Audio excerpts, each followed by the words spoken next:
Estamos iniciando mais um programa da Federação das Entidades de Servidores Públicos do Estado de São Paulo. Programa Cidadania e Serviço Público. Um programa que vem conversar com você sobre cidadania e serviço público. E o nosso programa de hoje é muito, mas muito especial. O nosso programa de hoje é uma live com as entidades do Judiciário de todo o Brasil, discutindo junto com os deputados a questão da reforma administrativa. Presente aqui o deputado Rogério Correia, lá de Minas Gerais, e também outros deputados lutando com a gente contra a reforma administrativa. Essa reforma que vai destruir o serviço público. Este é o programa de hoje. Vamos lá?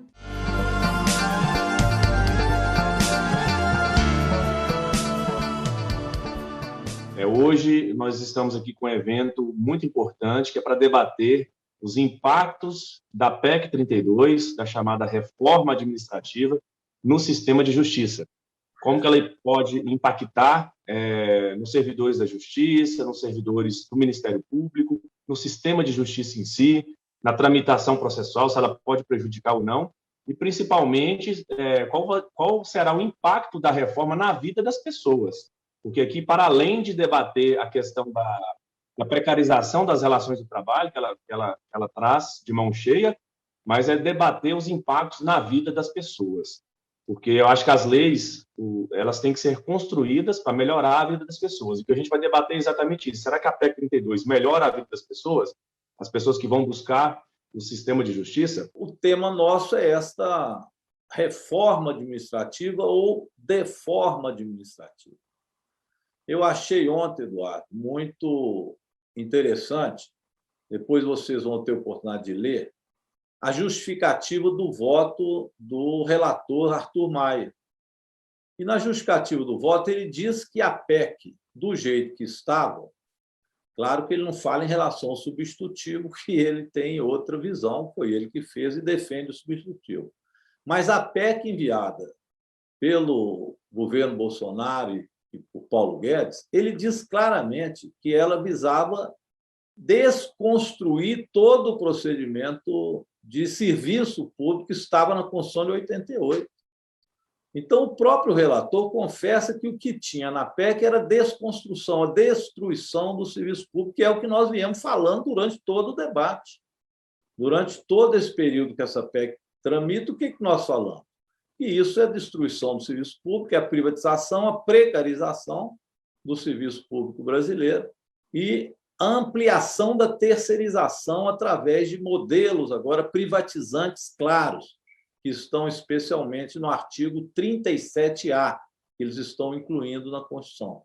E ele diz que a PEC era isso mesmo, mas que ele fará modelagens para evitar que se destrua a experiência da prestação de serviço público de 88 até hoje. É bom dizer que essa experiência foi a experiência do SUS, né? Do Sistema Único de Saúde. Ou seja, não fosse a Constituição de 88 e essa experiência, nós não teríamos o Sistema Único de Saúde, gratuito para todos, universal no Brasil. Não teríamos também, se não fosse a Constituição de 88, a escola pública da creche à universidade, garantindo vaga para todo o povo brasileiro. Claro que tanto um quanto o outro, nós fomos melhorando e sempre foram alvos de ataque no Brasil. Mas é interessante o relator confessar que a PEC que veio do governo federal desconstruía isso tudo. Pois bem, ele vai fazer alterações que são importantes, porque eu cheguei a dizer para o Paulo Guedes, o dia que ele foi debater, eu tive a oportunidade de falar com ele, que se fosse solicitado ao capeta colocar mais maldades para destruir o serviço dos servidores públicos dentro da PEC, o capeta diria: eu não consigo, o governo Bolsonaro já pensou em todas. Essa PEC não tem jeito de ter mais maldades. Então, o relator, de fato, tira algumas, que eram tão absurdas que a gente chama que eram bodes que estavam na sala.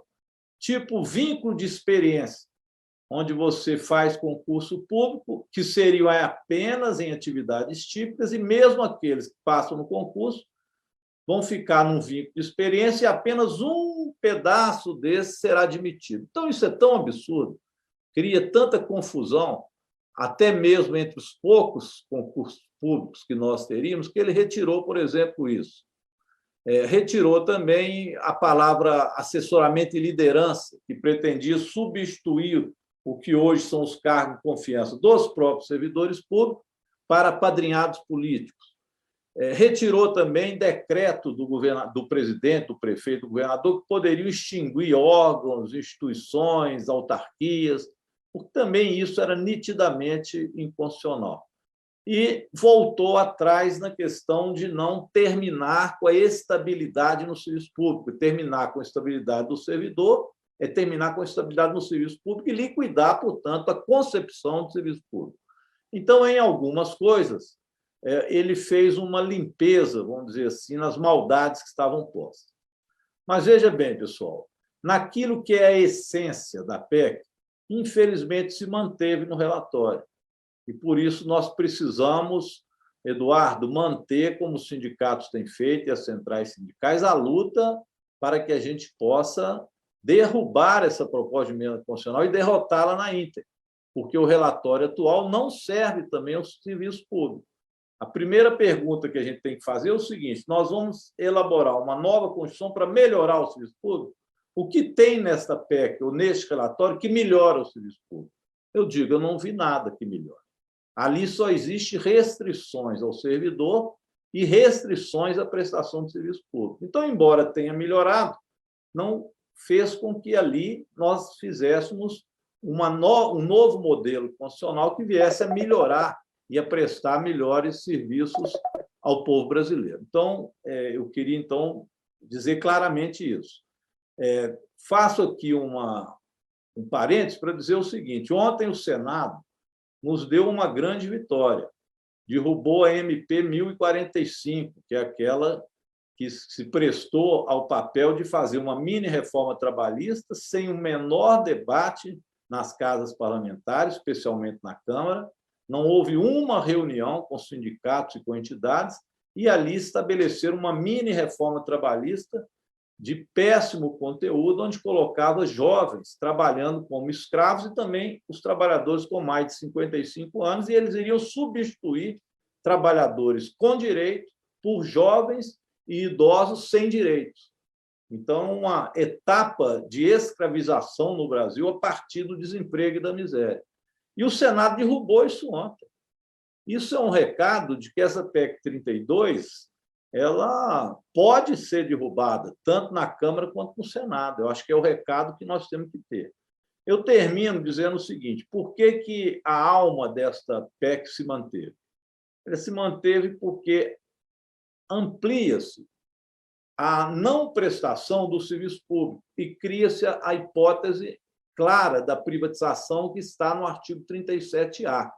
Esse artigo vai dizer que tanto nos municípios, nos estados, quanto na União, eles poderão fazer convênios de cooperação com entidades privadas, inclusive com fins lucrativos, que vão fazer a prestação do serviço, portanto, não será mais público. Poderão obter recursos públicos para essa iniciativa privada e até estrutura física pública que passará a ser da iniciativa privada. Então, com isso, você vai diminuir e muito o serviço público. E dizem, ainda na própria PEC, que isso poderá ser feito através do corte da jornada do servidor em 25% e, claro, do seu salário. Então, você corta 25% da prestação de serviço. E quem vai assumir essa prestação de serviço? A iniciativa privada. Então, é óbvio que é uma passagem do que é público para o privado. E ainda, além disso, vai colocar, embora tenha estabilidade, muitos poucos concursos públicos, porque ele vai ampliar a contratação por tempo determinado, que hoje é para excepcional interesse público, que agora não. Para tudo que não for considerado carreira exclusiva, tudo que não for considerado carreira exclusiva poderá ter contratação por tempo determinado e não mais o concurso público com pessoas e servidores efetivos e com estabilidade. Então, veja bem, nós teremos a ampliação da precarização e a privatização como norma. Mantendo-se isso, é evidente que o serviço público fará uma transição para a iniciativa privada, uma transição do que foi a Constituição de 88 para o modelo chileno, que é o que Paulo Guedes quer. Então, embora o relator tenha tido boa vontade de tirar de lá bodes que estavam e tirar algumas maldades daquele saco, a essência do relatório nos diz que nós precisamos derrotar a PEC. Não se trata só de 25% a menos de prestação de serviço, trata-se de mais, porque nós sabemos que hoje há uma defasagem muito grande no serviço público. Eu diria que uns 33%, 34% de defasagem na prestação de serviço, porque o servidor atualmente já se encontra muito sobrecarregado, muito precarizado, porque tudo tem caído, ou no colo do servidor público, ou no colo do trabalhador. Então, atinge em cheio a população em muito mais do que 25%. Enfim, a minha fala vai muito sobre uma questão onde essa PEC se encaixa dentro da conjuntura nacional que a gente vive hoje.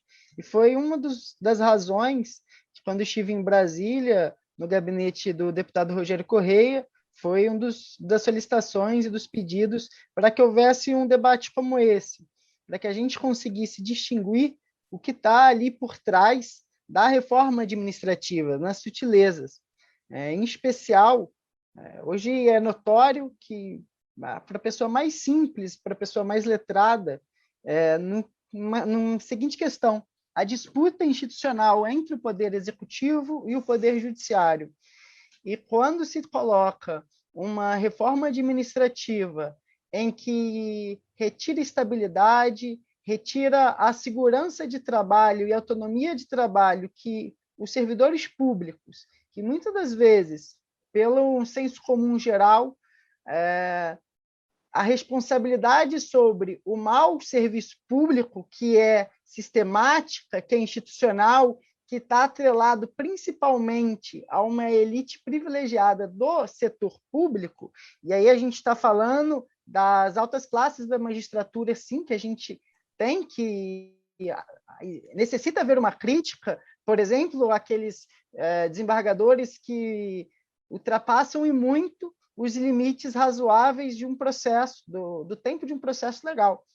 Só que quando a gente vai ver os impactos reais da reforma administrativa, a gente vê uma outra tonalidade. A gente visualiza que, de fato, quem vai ser punido e vai ter seus direitos retirados não é essa alta elite, e principalmente aquele que mais trabalha, aquele que, se você for no fórum, se você for em qualquer repartição pública, você vai ver aquela pessoa ali batendo ponto, chegando no horário. E aí existe uma questão que dentro do nosso campo nos falta muito ainda, que é o debate contínuo, específico sobre como que isso vai afetar. E, enfim, pensando muito disso, chamei alguns parceiros. A pessoa que mais me alertou sobre isso, e não é de agora, é de muito tempo, sem dúvida, é o companheiro Lucas do Sejuf, que em vários momentos ele me informou sobre como que muitas dessas particularidades vão afetar não só a justiça comum, que muitas das vezes a gente está habituada, mas, sobretudo, a democracia. Eu não quero falar sobre os problemas da PEC 32, mas nós temos uma agenda toda formada nas centrais, na União das Centrais, e lá formamos também o Fórum, a Operativa Fórum dos Servidores Públicos, e nós temos uma agenda, eu sei que vocês também têm, da FENAJUF, quem sabe a gente possa estar ligando em alguns momentos, vira e mexe, tem gente da FENAJUF, alguém lá também conversando com a gente. Eduardo está convidado lá também para participar conosco. Então, lá nós temos a seguinte agenda, se me permite. No dia 8, primeiro no dia 7, nós vamos estar nas ruas, claro. Né? Primeiro, no grito dos excluídos, porque nós vamos dizer, se hoje existem os excluídos, imagine depois que aprovar a PEC 32, a reforma administrativa. E depois, o Fora Bolsonaro também estaremos fazendo nos diversos estados. Eu estarei em São Paulo, mas em todos os estados as centrais estão fazendo isso. Já no dia 8, nós vamos ter uma live com o Zé Cabaleiro, que é às 8 horas da noite. Nós vamos soltar aí vários cards sobre isso. é um show contra a PEC 32. É um show do Zé Cabaleiro com vários artistas que vão participar dizendo o que acham da PEC 32. Isso é muito importante. No dia 8. Já no dia 10, que é na sexta-feira, nós vamos, a partir das 18 horas, através do Zoom, nós vamos instalar uma Assembleia Geral de Servidores Públicos do Brasil. Nós vamos pegar o Brasil inteiro, queremos chegar naqueles 5.000 que chegamos no mês passado, né? Convidaremos deputados, convidaremos servidores em geral, entidades. Então, é dia 10, a partir das 18 horas. Vocês vão receber aquele convite para entrarem e para depois receber o link. Tá certo? Já no dia 11, no sábado, nós estamos organizando nas várias cidades onde tem deputados ainda pensando em votar a favor da PEC 32, nós vamos ter alguns caminhões de som e vamos andar nas cidades desses deputados tentando marcar reunião com eles. Isso no Brasil inteiro, viu? São Paulo, Minas, Rio Grande do Sul, Rio Grande do Norte, nós estamos atingindo o Brasil inteiro com esse trabalho. E acho que vocês, se estiverem conosco, é o máximo, viu? É uma coisa fantástica. No dia 11. Já no dia 13, nós estaremos em todos os aeroportos, em cada cidade terá uma faixa de 1 metro com a figura do deputado que ainda não decidiu votar contra a PEC 32 e dizendo a ele que, se ele se afasta da gente, somos nós que vamos nos afastar dele no momento que ele vai pedir voto.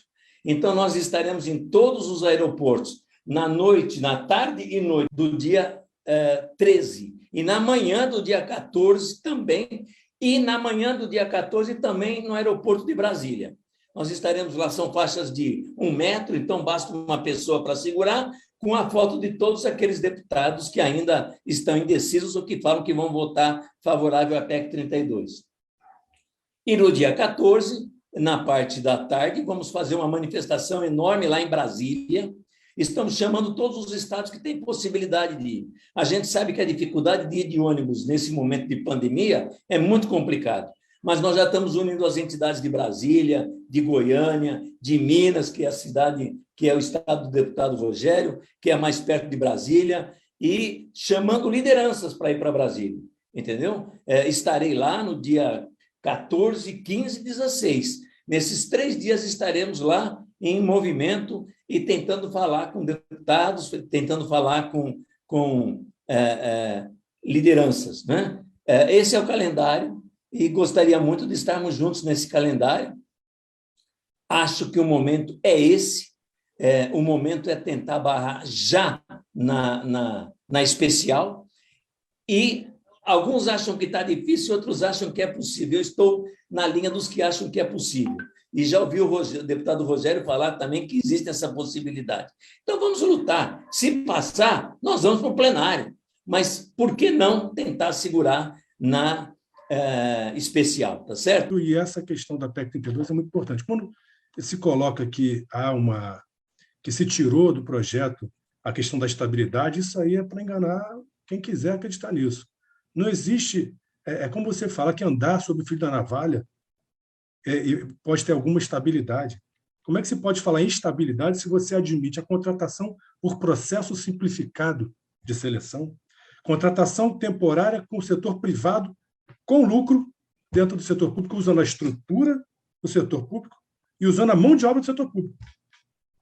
O que é mais caro dentro de uma empresa, se não a mão de obra? Que é o que todo empresário reclama. Então, é como a gente construir a rodovia, construir o túnel do metrô, coloca tudo funcionando, a entrega para a mão da iniciativa privada e fala, pode explorar, meu amigo. É por isso que estão ouvindo a FEBRABAN, é por isso que estão ouvindo Firjan, FIER, o que você quiser colocar do setor público de representatividade está para falar sobre isso. O setor público, não. Nós que somos servidores, e o judiciário, e é o tema, quero não fugir muito do tema aqui, o tempo é curto, mas é importante mencionar o seguinte, eu, por acaso, sou servidor da Justiça Eleitoral e sou também membro da Associação Brasileira de Defesa da Democracia, Juristas pela Democracia.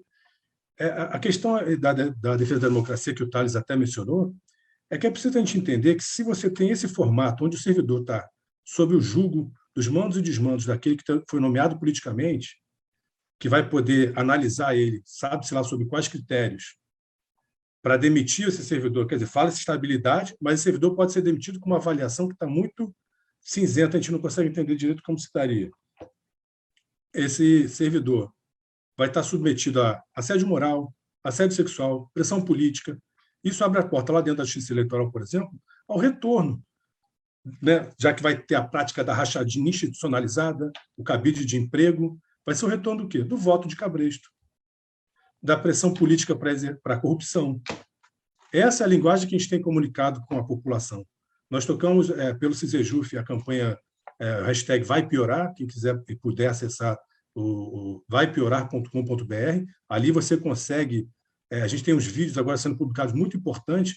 A última campanha que foi feita, nós fomos para a praça entrevistar 21 populares. Os 21 começaram falando mal do serviço público, obviamente, é o inconsciente coletivo, porque a qualidade do serviço público tem ficado difícil mesmo, porque a precarização, desde a emenda 95, a lei complementar 173, você não consegue repor mão de obra, corte de recursos. Então, você quer que o servidor público, por mais qualificado e dedicado que seja, consiga prestar um bom atendimento ao público, como se para ele não é entregue a estrutura, os meios adequados, a condição de trabalho adequada.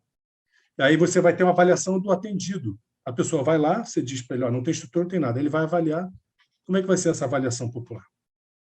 Então, o que a gente tem que lutar é para melhorar o serviço público, não admitir esse desmonte e dialogar com a população dentro desse parâmetro. Essa campanha é muito bacana. Esses 21 entrevistados, os 21 mudaram de opinião e passaram a posição contrária à PEC 32. Então, nós temos que dialogar com a população e pressionar, sim, os deputados da forma correta, ligando, mandando mensagem, indo no Facebook, no Twitter, em todas as mídias sociais, indo atrás, falando, ligando para quem tem contato aí pessoalmente. Isso está nessa campanha do vaipiorar.com.br. Acho importante a adesão, não só nas ruas e nas redes. Estaremos no dia 7 no Grito dos Excluídos para gritar fora Bolsonaro, para gritar não à reforma administrativa e para dar esse recado. Não vamos admitir que se aprove a PEC da rachadinha, porque não há estabilidade flexibilizada. Não pode falar que tem estabilidade se ela é flexibilizada. Se você admite essa contratação temporária do setor privado e admite instituições privadas que visam o lucro, então não são nem sem fim lucrativo, é com fim lucrativo. Também admite a dispensa por a extinção de cargos considerados obsoletos, como foi mencionado pelo Eduardo, mas não só esse, também os considerados desnecessários. Há critério mais amplo e mais subjetivo que isso? Então, assim, é importante mencionar que interfere na autonomia dos municípios e estados, porque impõe que se repita essa regra, só a União vai poder legislar sobre isso. Admite essa contratação por tempo determinado, por até 6 anos. Em caso de greve, você pode contratar essas pessoas do setor privado sem sequer fazer o processo simplificado. Vai falar assim, é greve, então entra todo mundo aqui, se for aberto, depois ainda vai cobrar o sindicato essa conta. Redução de jornada com redução de salário. Não preciso mencionar que isso aqui fala que os atuais vão poder optar, mas os outros, como é que fica esse critério para tirar do cara 25%, 1/4 do salário? O cara ganha 4 mil, passa a ganhar 3. Licença por 30 dias, parceria público-privada, isso é uma excrescência da forma como está. E vou concluir, essa questão da avaliação como está lá, obviamente, deixa espaço para esse tipo de colocação. A gente sabe que a condição de trabalho dos professores já não é a das melhores, né? E os riscos, né, para a educação pública que essa reforma também vai causar, para além de outros serviços básicos, como a saúde, né, como a assistência social. E é isso, vai mexer nos servidores atuais, vai mexer com os servidores já aposentados e vai aí colocar em xeque todo o nosso futuro, né, desses jovens que estão se formando para ingressar no mercado de trabalho. E eu acho que um ponto também que a gente tem que refletir é que isso abre margem, né, para esse período autoritário também que está se instalando, porque aí o governo, né, pode colocar à disposição aí quem ele quiser nos cargos comissionados, por exemplo. Então, são várias questões nefastas aí que a reforma vem ameaçando a gente, mas sei também que vocês têm muita propriedade para debater o tema, e a fala também era mais no sentido de colocar a unha aí à disposição das lutas, né, em defesa do serviço público, enfim, defesa do nosso país, do nosso futuro. É isso, agradecer e saudar esse espaço, pessoal. E a minha fala ela é curta no sentido mais de reforçar tudo que já foi falado aqui pelas lideranças, né, e pontuar 2 situações que me chamaram muita atenção no estudo dessa PEC. Tem um estudo da Folha Dirigida que cerca de 207 mil postos de trabalho precários podem ser criados com essas contratações temporárias, né? E aí a gente já consegue imaginar o lobby político que isso não pode virar, lógico, influenciando aí em todo o processo de precarização do serviço público, mas também o serviço público virando uma moeda de troca, né? Isso é muito grave. A gente está falando de 207 mil postos. Isso é num estudo, né? A gente sabe que o Brasil é um país de proporção continental e a tendência é que isso seja muito maior, né? E tem um recorte também desse estudo da Folha Dirigida, que todos esses levantamentos, todos os apontamentos feitos aqui em relação à PEC, eles tendem a atingir a base do funcionalismo público, né, de forma mais veemente. Então, servidores que têm salários aí abaixo de 4, 3 mil reais, eles vão ser drasticamente prejudicados por essa medida. E, por isso, a Cored se coloca à disposição dessa luta, né? A gente gostaria de colocar aqui essa organização verdadeiramente à disposição da luta. O Lucas comentou do movimento Vai Piorar, a gente já coloca aqui à disposição para poder participar, assinar, movimentar as lideranças aqui do Rio de Janeiro, os centros acadêmicos que estão associados, né, vinculados à Cored, para que a gente faça também algum ato para lutar, né, manter aí a luta junto também com a Cored Rio de Janeiro contra essa PEC que, de fato, veio para precarizar o serviço público.